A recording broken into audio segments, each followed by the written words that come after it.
Hey guys, it's your girl Carly. I decided to do a quick little reaction video to one of Mr. Mullins' lost episodes. This one is Lost Episode 13, and it is called This Man's Last Words Will Shock You. Well, let's see how shocking it is. Let's see if he shocks me.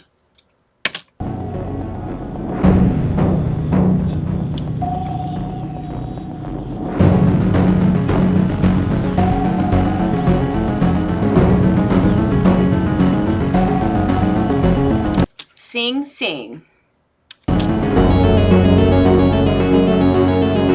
1890 and 1963, 695 people were executed in the state of New York. 614 of those executions were carried out via electric chair in one of the most infamous maximum security prisons in the world called Sing Sing. Sing Sing has long held an almost mythological place in American culture.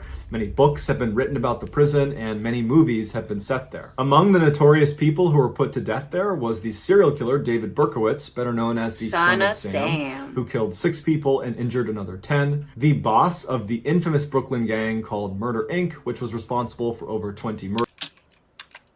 The boss of... Look at this guy. He does not look like a mobster. He looks like a friendly... old school dude with a top hat. He don't look like no gangster. I guess looks are deceiving, huh? The infamous Brooklyn gang called Murder Inc., which was responsible for over 20 murders, and the so-called Lonely Hearts Killers, which was Martha Beck and Raymond Fernandez, who during the 1940s and 50s used newspaper ads to lure up to 20 lonely women to their death. But today's story is not about a famous condemned inmate. It's about a famous picture. You know what's weird to me is like I'm always surprised when there's a woman involved for some. I mean, this sounds crazy, but I'm always surprised when there's like a woman involved in luring another woman to your husband or boyfriend so she can be murdered. That is like super weird. Like, so much for having womanly or motherly instincts.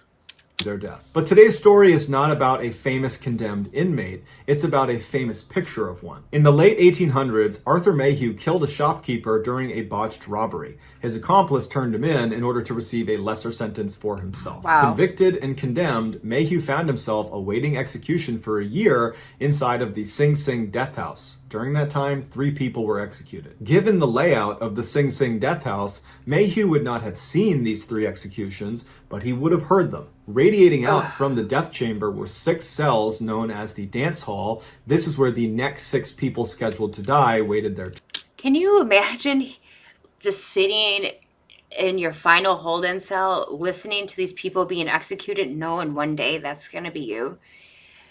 They have to purposely have set them there just to torture and terrorize these people. These cells were only separated from the death chamber by a thin wall and a small door, neither of which were soundproof. During executions, white sheets were draped over the 5 cells in the dance hall that still contained occupants. From behind these sheets, prisoners could hear the guards come down the hall, open up the door of that 6th cell of the person who's going to be executed. They could hear them being removed from their cell, walk down the hall. They'd hear the death chamber door open and then shut. They would hear the prisoner's last words, if they had any, and then they would hear the clunk of the switch being thrown and then the hum of electricity as it surged. Many times, the executions did not go smoothly, causing the condemned to yell out in agony and pain as the switch is flipped over and over and over. Freaking unhumane. That's terrible. That's an awful way to go. Wow. Again. And as a final torture, the prisoners in the dance hall would hear the sound of the autopsy being performed. New York state law mandated an autopsy be completed immediately after execution. There were rumors floating around the prison that the electric chair didn't always kill the prisoner, that in fact they were just stunned by the time they got to the autopsy table. One doctor's autopsy report in 1951 said he believed the reason autopsies were done right after the execution was not to determine cause of death. It was to ensure they were dead. Because of their proximity to this macabre process, prisoners in the dance hall oftentimes lost their mind waiting to be executed. On March 12, 1897, Arthur Mayhew's wait was up. He woke up at 7:30 that morning after 5 hours of undisturbed sleep. He was going to be second to die that day. When the guard showed up to bring him breakfast, Mayhew apparently looked nervous, and he asked the guard, "What's the weather like outside?" And the guard told him it was raining, to which Mayhew said, "Man, that's too bad." Initially, Mayhew refused food, but then later called the guard back over and asked if he could have eggs and coffee. After breakfast, Mayhew's wife and brother showed up, and they visited with him until shortly before 10:30, when unexpectedly, the guy who was supposed to be executed ahead of Mayhew was informed his sentence had been commuted. And so in full view of Mayhew, this guy is crying tears of joy, he's going to live, and he gets transferred back to general population. And so because that guy's execution was no longer happening, they decided to bump Mayhew's execution up. How can that be legal? I mean, is that even something legally they can do? That sounds crazy. Is that even something they can do? I mean, I thought there was like this long process or a particular steps you have to take up until the day of. I mean, I don't know. Up to right then and there. And so they went to his cell, they opened the door, and they told Mayhew's wife and brother it was time for them to leave.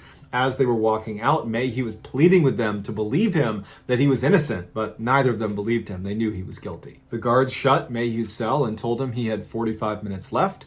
And so while Mayhew kneeled inside of his cell praying loudly, the executioner right across the hall prepped the electric chair. At 11:10 a.m., Mayhew watched the guards as they pinned white sheets in front of the other 5 cells. And then at 11:15, they came to his door, they opened it up, and they said, "It's time." They walked Mayhew over to the death chamber door, they opened it up, and as soon as Mayhew saw the electric chair for the first time, he panicked and he tried to run away, but there was 5 men that grabbed him and pulled him into the death chamber. And as he's screaming for mercy, they dragged him over to the chair, forced him down, and began putting on his restraints. Initially, when Arthur sat down, he was viciously fighting and trying to get the men off of him. But as they were nearing the end of getting all of his restraints on, he suddenly just went limp, and he had this look of complete resignation on his face. He knew it was over. In the barely 60-second long window of time when the final restraint was placed at 11:16 and when he was pronounced dead at 11:17, a photographer walked out in front of Arthur Mayhew and took this picture. Mayhew's final words were, "Jesus, have mercy on," and his words were cut off by the death-dealing electrical current. I thought you could have your last words. That's pretty messed up. So that's going to do it, guys. If you found the secret in today's episode, let us know in the comments what it is and where you found it. So give us the timestamp. And if you're the first to do that, we'll pin you at the top of the comments section. If you enjoyed today's video and you haven't done this already, please provide the piñata for the like button's birthday party, but ensure it's exclusively filled with old cigarette butts. Also, please subscribe to our channel and turn on all notifications so you don't miss any of our weekly 3, 4, even 5 video uploads. Okay, guys, that does it for this short video. I hope you enjoyed. Until next time, peace. I'll see you guys soon.